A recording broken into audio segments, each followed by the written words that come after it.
If not for an actor maybe நான் ஒரு ரேசராக இருக்கலாம். நடுவில் அதை வேற நான் எங்கள் அப்பா கிட்ட சொன்னேன். உண்மையில எனக்கு என் மேல ஒரு பெருமை ஆயிடுச்சு. அடப்பாவுமே இப்பவும் ஜனங்க நம்மளை நல்லவன் நம்பிட்டு இருக்காங்களே. இவங்க வந்து அசோக் செல்வன் சார் மாதிரி அவங்களுக்கு மட்டும் சாக்லேட் பாய்க்கு மட்டும் பிடிச்சவங்க கிடையாது. எங்களை மாதிரி இருக்கிற லோக்கல் பாய்ஸ்க்கும் ரொம்ப பிடிச்சவங்க. மேம் நீங்கள் ரொம்ப ஹோம்லி, அதனால உங்களுக்கு சப்போர்ட் பண்ணுறது தமிழ்நாட்டில் இருக்கிற ஒத்துமொத்த family. So let's welcome Keerthi Pandian ma'am அவர்களை பேச அழைக்கிறோம்.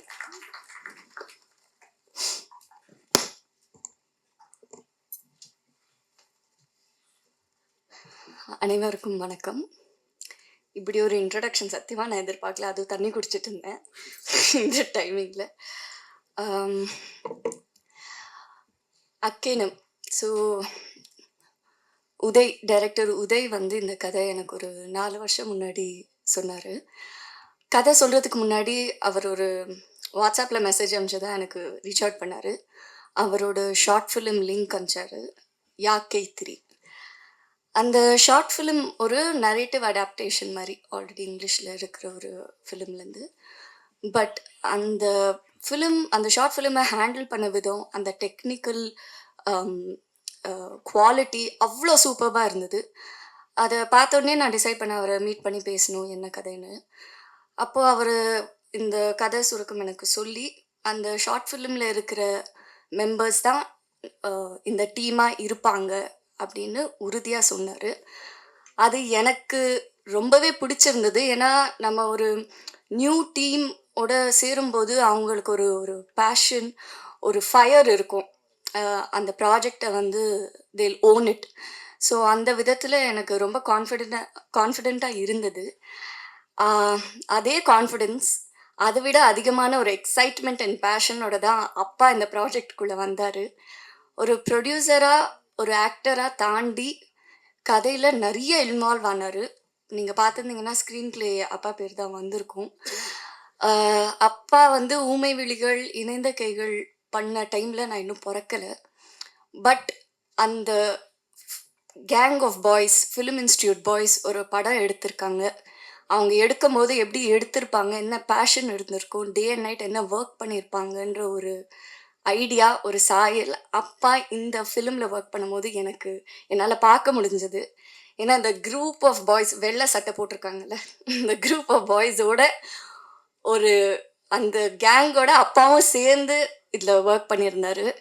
ஸோ என்னால் அது எக்ஸ்பீரியன்ஸ் பண்ண முடிஞ்சது. ஸோ நான் கம்ப்ளீட்டாக வெறும் ஒரு ஆக்டராக மட்டும்தான் இந்த ப்ராஜெக்டில் ஒர்க் பண்ணியிருக்கேன். அண்ட் நம்மளை சுற்றி உலகத்தில் இப்போ நிறைய விஷயங்கள் நடக்குது. விபத்து, போர், இழப்பு, நிறைய இழப்பு. தினமும் ஒரு நியூஸ் வந்துட்டுருக்கு. ரொம்ப டிஸ்டர்ப் பண்ணுற விஷயங்களாக இருக்குது. இப்போது திடீர்னு அட் த சேம் டைம் நிறைய விஷயங்கள் நடந்துட்டுருக்கு.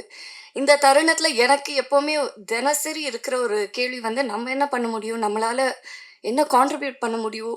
ஒரு ஹெல்ப்லெஸ்ஸான ஒரு சுச்சுவேஷனில் இருக்கிற ஃபீலிங் எப்போவுமே இருக்கும். பட் எனக்கு கிடைச்சிருக்கிற ஒரே பதில் வந்து, எனக்கு தெரிஞ்ச கலை, இந்த கலை மூலியமாக என்ன பண்ண முடியுமோ, ஒரு சின்ன விதத்தில் இருந்தாலும் நான் அதை தான் சூஸ் பண்ணுவேன். ரெஸ்பான்சிபிளாக இருக்கணும். நான் பண்ணுற கதைகள் சரி, நான் தேர்ந்தெடுக்கிற கதாபாத்திரமும் சரி, ஒரு ரெஸ்பான்சிபிலிட்டியோடு இருக்கணும்னு இப்போ வரைக்கும் நான் நம்பி அப்படி தான் கதைகள் பண்ணியிருக்கேன். அந்த விதத்தில் தான் இந்த கதையும் நான் பண்ணியிருக்கேன். அண்ட் எப்போவுமே மக்களும் மீடியாவும் என்னை ரொம்பவே சப்போர்ட் பண்ணியிருக்கீங்க. அது நான் டைம் எடுத்து பண்ணாலும் அது ஒரு அப்ரிசியேஷன் எப்போவுமே இருந்திருக்கு. அதே மாதிரி இதுக்கும் நீங்கள் ஒரு அக்செப்டன்ஸ் அண்ட் அப்ரிசியேஷன் நிறைய பேருக்கு கொண்டு போய் சேர்ப்பீங்கன்னு நான் நம்புகிறேன். குயிக்காக அந்த படத்தில் இருக்கிற main team, of course Uday director, the captain of the ship, அவரோட விஷன் அண்ட் அவரோட ஐடியாஸ். அவர் சொன்ன மாதிரி அவங்க அம்மா அப்படின்னு சொன்னாங்கல்ல, நான் ஃபஸ்ட்டு அவர்கிட்ட கேட்டிருந்த கேள்வியும் அதுதான். நீங்கள் ஏன் ஃபீமேல் பெர்ஸ்பெக்டிவ் எழுதணும் அப்படின்னு யோசிக்கிறீங்கன்னு. என் லைஃப்பில் எங்கள் அம்மா தான் எனக்கு, she is the strongest woman. So நான் கதை எழுதும் போது எனக்கு ஒரு உமனாக தான் இது எழுத முடிஞ்சது அப்படின்னாங்க. ஸோ இந்த படம் வந்து உமன் சென்ட்ரிக், பெண்களுக்கான படம் அப்படியெல்லாம் கிடையாதுங்க. It's actually a film. ஒரு படத்தில் ஒரு கதாபாத்திரத்துக்கு சில விஷயங்கள் நடக்குது. அந்த சுச்சுவேஷனில் அவங்க எப்படி ஹேண்டில் பண்ணுறாங்க, அதை கடந்து எப்படி போகிறாங்கன்றது தான் படம். அது பெண்ணாவும் இருக்கலாம், ஆணாவும் இருக்கலாம் நம்ம நிஜ வாழ்க்கையில். ஸோ இது மேல் சென்ட்ரிக்குன்னு சொல்ல மாட்டோம். அதே மாதிரி இது உமன் சென்ட்ரிக்குன்றது கேட்டகரைஸ் பண்ண வேண்டாம். It is a film protagonist female அப்படின்னு தான் நான் பார்க்குறேன். அண்ட் அந்த விதத்தில் தான் அவரும் இந்த கதையை கொண்டு வந்தார். அண்ட் பரத் மியூசிக் சூப்பர்பாக இவர் கார்த்திக் நேதா சார் சொல்லியிருந்தாரு. எல்லா வடிவத்திலையும் இருக்கிற ஒரு different kind of music sounding இருக்குது இந்த படத்தில். ஒரு சாங்லேயும் பேக்ரவுண்ட் ஸ்கோரும் அதே மாதிரி தான் இருந்திருக்கு. அண்ட் விக்கி ஆன் செட் இவங்க வந்து சொல்கிறது வந்து இல்லை ரொம்ப ஸ்வீட்டாக இருந்தாங்க, கைண்டாக இருந்தாங்க. அதெல்லாம் தாண்டி ஒருத்தவங்க ஒரு டீம் இவ்வளோ யங் டீம் வந்து அவ்வளோ பேஷனேட்டாக இருக்கும்போது, ஏன்னா அவங்கள பார்க்கும் போதே தெரியும் டே அண்ட் நைட் தூங்காமல் தான் வந்து வேலை செஞ்சிட்ருக்காங்க. பட் அந்த ஃபயர் அண்ட் பேஷன் இருக்கும்போது நம்ம பண்ண வேண்டிய ஒரே விஷயம் வந்து நம்ம வேலையை ஒழுங்காக பண்ணுறது தான். அதை வந்து இவங்க கைண்ட்னஸ் அப்படின்னு தான் பார்க்குறாங்க தவிர அது அப்படி கிடையாது. நம்ம வேலையை நம்ம ஒழுங்காக பண்ணோன்னா ஒரு டீம் எஃபர்ட் எப்போவுமே ஒரு நல்ல ஒரு க்ரியேஷனை கொண்டு வரும்னு நான் நம்புகிறேன். ஸோ அந்த விதத்தில் தான் இருந்தது. Thank you entire team. அண்ட் அப்பா அஃப்கோர்ஸ் தேங்க்யூ. எப்போதுமே ஒரு big support. My hero, my super hero. Thank you so much அப்பா. தேங்க்யூ. இன்னொன்று, இந்த கதையில் எனக்கு ரொம்ப பிடிச்ச விஷயம், நான் ரொம்ப எக்ஸைட்டான விஷயம் வந்து நான் ஒரு கேப் டிரைவர். எனக்கு டிரைவிங் ரொம்ப ரொம்ப பிடிக்கும். If not for an actor maybe நான் ஒரு ரேசராக இருக்கலாம். நடுவில் அதை வேற நான் எங்கள் அப்பா கிட்ட சொன்னேன், அப்பா எனக்கு ரேசிங் ட்ரை பண்ணணுன்னெல்லாம். ஏன்னா எனக்கு ரொம்ப பிடிச்ச விஷயம் வந்து டிரைவிங். ஸோ இந்த படத்தில் 2 கேமரா வச்சு ஆல்மோஸ்ட் ஃபுல் ஃப்ரண்ட் கவர் ஆகிடும். எதுவுமே தெரியாது, ரோடு தெரியாது. ஆனாலும் நாங்கள் வந்து ரோடில் அப்படி ஷூட் பண்ணோம். நான் ரொம்பவே என்ஜாய் பண்ணேன். But yeah, thank you for that Uday. Thank you. இல்லை சார், ஒரு விஷயம் சொல்லணும், சொல்லிட்டுமா?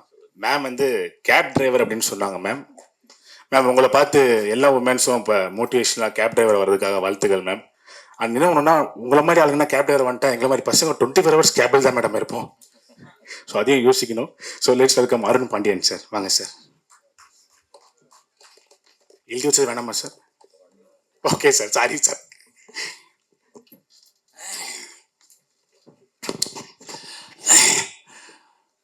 மீடியா, ப்ரெஸ் எல்லாருக்கும் மதிய வணக்கம். இந்த மேடையில் பார்த்தீங்கன்னா எந்த சீஃப் கெஸ்ட் இல்லாமல்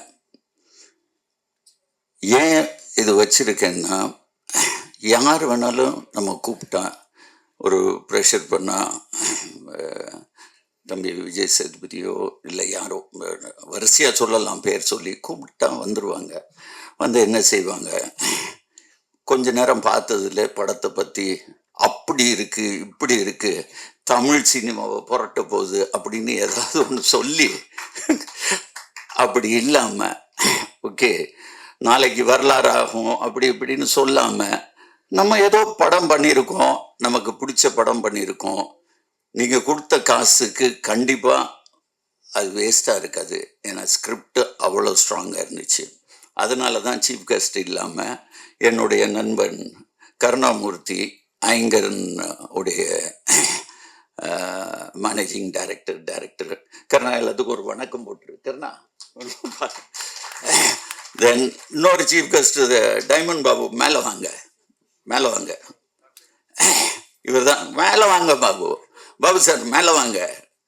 என்னுடைய முதல் படத்தில் ஊமைவெளிகளில் அவருக்கு ஒரு சேர் போட்டுடலாம்.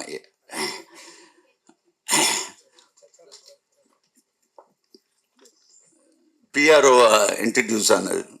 இவரை பற்றி சொல்லணும்னா, ஒரு வாட்டி ஷூட்டிங்கில் ரஜினி சார் ஷூட்டிங் நடந்துட்டு இருக்கு, பிரபு இருந்தார், பிரபன் இருந்தாங்க. எல்லாம் இருக்கும்போது நாங்கள் போனோன்னே ஹீரோ இங்கே வாங்க அப்படின்னாரு. பாபு சார் பின்னால் 2 பேர் நிற்கிறாங்க, யார் என்ன நினச்சா என்ன அப்படின்னு சொன்னவர் தான். என்ன பாபு, கரெக்டா இல்லையா? எத்தனை பேர் இருந்தாலும் ஹீரோன்னு ஆரம்பத்துலேருந்து சின்ன வயசுலேருந்து சொல்லி பழக்கம் ஆனதுனால அப்படியே கூப்பிடுறான்னு சொன்னார். ஸோ இந்த படத்துக்கு ஒரு 3 சிறப்பு அம்சம் இருக்குது. ஒன்று, எல்லாருமே புது டெக்னீஷியன்.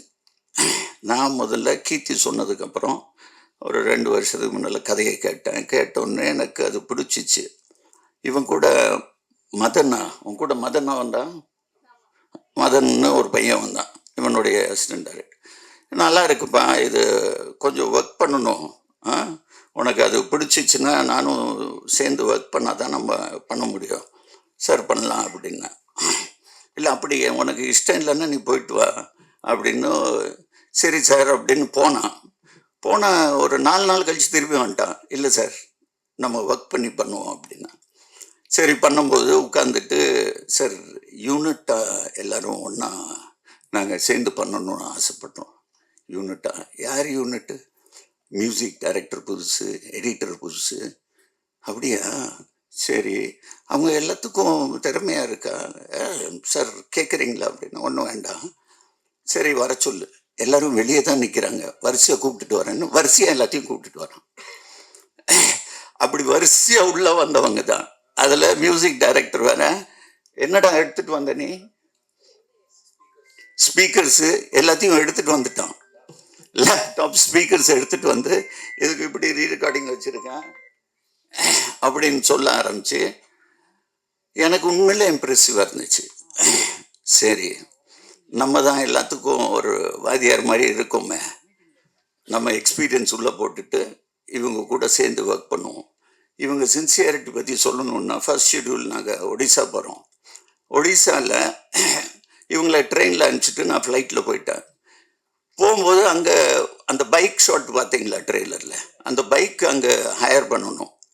நான் உதயிட்ட கூப்பிட்டுட்டு பைக்கு எந்த மாதிரி? சார் நாங்கள் ட்ரெயினில் வரும்போது தூக்கிட்டு வந்துட்டோன்னா. தூக்கிட்டு வந்துட்டிங்களா? ட்ரெயினில் புக் பண்ணி எடுத்துகிட்டு வந்துட்டாங்க, அது அவனோட பைக்கு. ஸோ அந்த பைக்கு சரி போய் எடுத்துகிட்டு வாங்கன்னா பைக்கு புவனேஸ்வரில் இல்லாமல் கேல்கட்டா போயிடுச்சு. என்னடா நாளைக்கு ஷூட்டிங் கேல்கட்டாக்கு ஆளை அனுப்பிச்சிட்டு எடுத்துகிட்டு வந்துட்டாங்க. அவ்வளோ சின்சியாரிட்டி. ஸோ ஒவ்வொரு விஷயத்துலையும் இவங்க சின்சியாரிட்டி பார்த்துட்டு நான் உண்மையில் எனக்கு ஊமை விழிகள் ஞாபகம் வந்துச்சு. அந்த மாதிரி தான் இந்த பசங்களை வச்சு ஒரு அருமையான டீம் இது. Hard working. இன்னைக்கு சினிமா இருக்கிற கரப்ஷன் எதுவுமே இல்லை. வண்டி வந்தால் தான் இல்லை, எல்லாம் ஒரு 10 பைக்கில் வந்துடுவாங்க லொக்கேஷனில். ஒன்றா சாப்பிடுவோம், ஒன்றா இருப்போம். என் பிள்ளைகளோட 2 வருஷம் நான் இவங்க கூட தான் அதிகமாக இருந்தேன். ஸோ இவங்க எல்லாத்துக்கும் மிக்க பெரிய நன்றி. தென் இந்த படத்தில் இவங்க சொன்னது வரிசையாக சொல்லலாம். இவங்க எல்லாம் சொன்னாங்க, சார் நீங்கள் என்ன சொன்னாலும் சரி அது எல்லாம் உண்மை, எல்லாரும் உண்மை. ரமேஷ் திலக் வரல, அவனும் அதுதான் சொன்னான். சார் பணம் அப்புறமா பேசுவோம். ஆதித்ய மேனன் அப்படி தான் சொன்னான், பிரேம் அப்படி தான் சொன்னான், எல்லாருமே அப்படி தான். உண்மையில எனக்கு என் மேலே ஒரு பெருமை ஆயிடுச்சு. அடப்பாவுமே, இப்போவும் ஜனங்க நம்மளை நல்லவன் நம்பிட்டு இருக்காங்களே. ஆனால் உண்மையில் நான் இவங்க சொல்கிறதோட நான் முன்னால் இருக்கணும், நான் அஹெடாக இருக்கணும்னு சொல்லி இவங்களுக்கு எல்லாம் ஏற்பாடு பண்ணேன். இந்த படம் நிச்சயமாக உங்களுக்கு மட்டும் இல்லை, ஜனங்களுக்கு பிடிக்கும்.